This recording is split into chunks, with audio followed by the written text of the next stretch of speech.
मुंबई महानगरातील पाणी प्रश्नासंदर्भात जे प्रकल्प आहेत ते बऱ्याच काळापासून प्रलंबित आहे. या संदर्भात बैठक झाली. काय बैठकीमध्ये चर्चा निर्णय झाला? आज अतिशय महत्त्वाची बैठक, विशेष करून मुंबई रिजनमध्ये येणारा रिजनमध्ये जो पिण्याच्या पाण्याचा प्रश्न आहे त्या संदर्भामध्ये माननीय मुख्यमंत्री महोदय देवेंद्रजी, माननीय शिंदेसाहेब उपमुख्यमंत्री आणि सर्व विभागाचे अधिकारी त्यांचा या धरणाशी संबंध आहे. MMRD असेल, सिडको असेल, MIDC असेल, महापालिका असेल, यांचे सर्व अधिकारी या बैठकीला उपस्थित होते. आज MMR रिजनमध्ये पाण्याचं खूप मोठं शॉर्टेज आहे. काही ठिकाणी 5व्या दिवशी 7व्या दिवशी पाणी पिण्याला मिळतं. लोकसंख्या वाढते, इमारती वाढत आहेत, पण पाणी हे त्यांना आम्हाला देता येत नाही. ही वस्तुस्थिती आहे. गेल्या अनेक वर्षापासून काही प्रकल्प या ठिकाणी पेंडिंग आहेत. सतत त्यांना स्टे दिला जातो आहे. कोर्टामध्ये त्यांच्या भानगडी चाललेल्या आहेत, लँड ॲक्विजिशनच्या भानगडी आहेत आणि म्हणून आज सविस्तर चर्चा सर्व प्रोजेक्टवर या ठिकाणी झालेली आहे. विशेष करून काळू, शाही दोनच प्रकल्प जे आहेत ते मला वाटतं 14, 14.5 TMC आणि 13 TMC, म्हणजे 27 TMCचे 2 प्रकल्प, 26 TMCचे 2 प्रकल्प या ठिकाणी आहेत. मला वाटतं यांना जर चालना दिली तर सगळ्या या मुंबई रिजनमधला पिण्याच्या पाण्याचा प्रश्न, बाकी इतर पाण्याचा प्रश्न, MIDCचा प्रश्न, सिडकोचा प्रश्न हा मार्गी लागू शकेल. आणि म्हणून आज अतिशय गांभीर्याने या विषयावर चर्चा झाली. मुख्यमंत्री महोदयांनी तात्काळ त्या ठिकाणच्या संदर्भामध्ये आदेश दिलेले आहेत.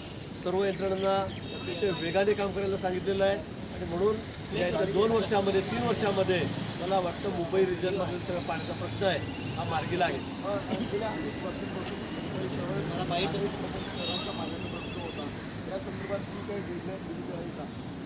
प्रत्येक धरण वाईज, प्रोजेक्ट वाईज या ठिकाणी प्रत्येकाला डेडलाईन दिलेली आहे. मला वाटतं की आता आजपासून अतिशय वेगाने या कामाला सुरुवात होणार आहे.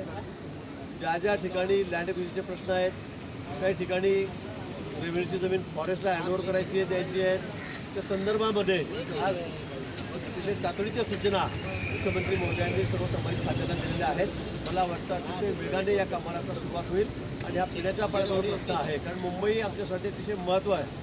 मुंबई रिजन यासाठी अतिशय महत्त्वाचं ठिकाण आहे आणि त्या ठिकाणी जर पाण्याचं दुर्भिक्ष असेल तर असं करून चालणार नाही. ही आमची आर्थिक राजधानी आहे.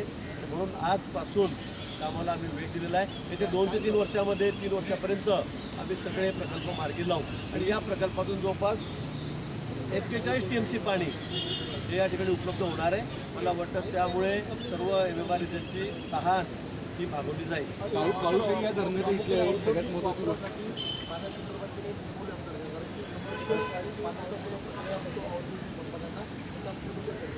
मला वाटतं सर्व सिडकोचा असेल, MIDCसाठी असेल, पिण्याच्या पाण्याचे सगळ्याच प्रश्न यामध्ये होते आणि 41 TMC पाणी ज्यावेळेला आमच्या हातामध्ये येईल त्यावेळेला मला वाटतं की मग MIDCचा प्रश्न असेल, उद्योगाचा प्रश्न असेल, पिण्याच्या पाण्याचा असेल, वापराच्या पाण्याचा असेल, हे सगळे प्रश्न या ठिकाणी मार्गी लागतील.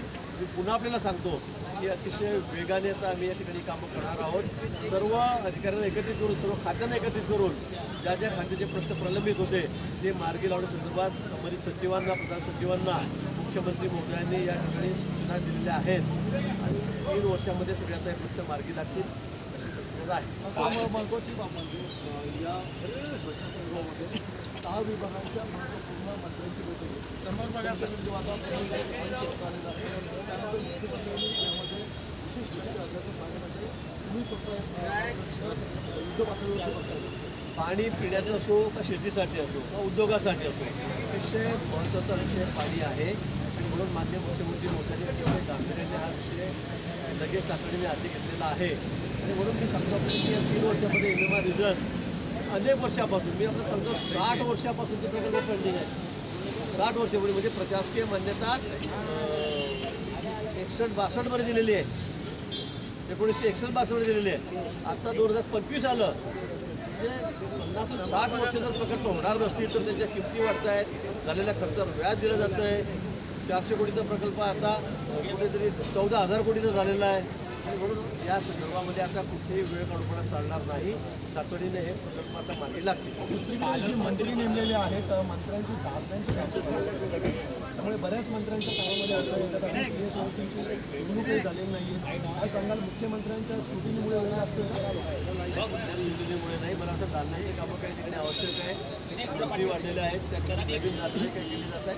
मला वाटतं त्यामुळे नाही, पण घरी बंगल्यावर किंवा इतर ऑफिसेसमध्ये त्यांचं काम सुरू आहे. कुठेही काम त्यामुळे थांबलेलं नाही. पालकमंत्री पदासंदर्भातला तिढा अजूनही कायम आहे. नाशिक संदर्भात भाजप आग्रही दिसत आहे.